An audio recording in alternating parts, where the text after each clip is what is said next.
I'm Deb Evensen. I'm from Homer, Alaska, and I've been working with NOFAS Alaska for quite a few years now. I'm a longtime educator. My specialty has always been behavior disorders. I had an experience that changed my life.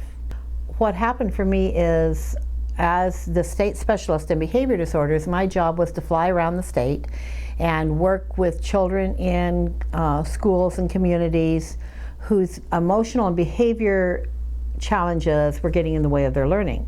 And I used to go into school classrooms and show how to get the entire classroom in control just by positive feedback, paying attention to or catching the student who was doing it right, catch them being good kind of thing.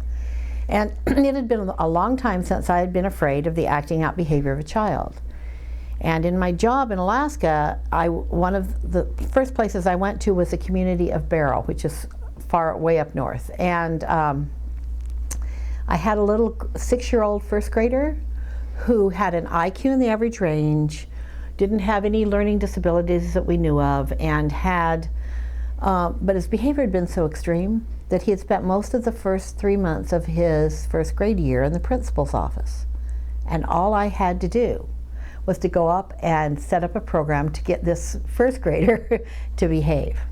James's behavior was so extreme, and I sat in the back of the classroom taking my data, and I thought to myself, it's going to be so much fun tomorrow to see how quickly we can turn James's behavior around. So the next day, I asked the teacher if I could teach, and she said, oh sure, go ahead. I gave the class a direction, and James didn't do it. So I ignored him like a good little behavior modification machine. And I caught the other kids being good. Then I went back, James, you need to da-da-da-da-da, and he didn't do it, and I ignored him. I paid attention to the students who were doing it right. And then the third time, I, asked him to do it, and he didn't do it, so I put him in what we used to call timeout. And we did that. He was in an isolated part of the classroom for a few minutes, and then when he came back out, I said, James, you need to da-da-da-da-da. And as we all know, that's when they're supposed to do it, and he didn't do the behavior. And I can still remember how I felt. I can even have body memory, because everything in my background and my training, I had a master's in education and behavior, everything told me that if I did these things, that James would obey, would do the right behaviors. And I didn't have a clue what to do next. And so I set about trying to figure out what was wrong, and in my fourth visit to James's home, I had a heart-to-heart conversation with his mom, and she shared with me that she was very new in recovery. And during her pregnancy with James, she had done a lot of drinking. And that began, we helped him get a diagnosis. And then as I went from place to place to place in Alaska and later Canada, I started seeing more and more students who fit that same pattern, and they were all really struggling in our system. And I fell in love with them. And I started speaking out for them. And because of some of the work I was doing in the Alaska bush, I got invited to present at the first international conference on fetal alcohol in 1991 at the University of Alaska Fairbanks. And so I just presented what I was finding, and it matched the research. And I didn't even know the research was going on. So it was a match. There is so much hope.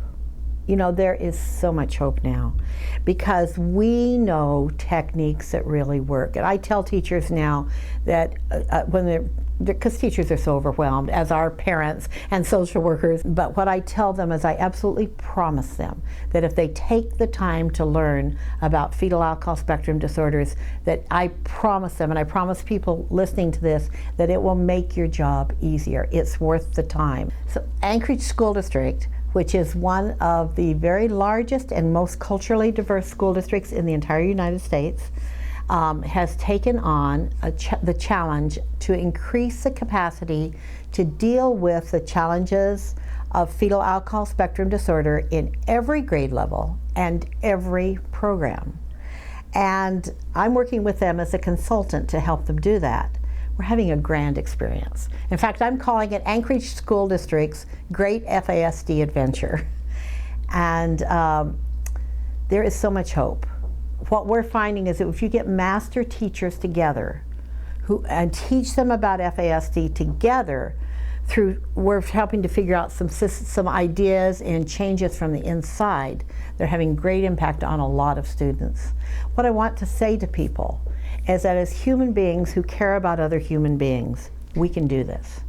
This information about fetal alcohol is worth your time. It's worth our time, because when we can learn to help individuals living with the cognitive diversity of a brain that's been changed and built differently because of alcohol exposure, when we can understand how to do that, we can work with anyone. And we can look forward to a future without fetal alcohol syndrome, without fetal alcohol spectrum disorders, by helping those people living with it today. That's our key to the future, and we can do it.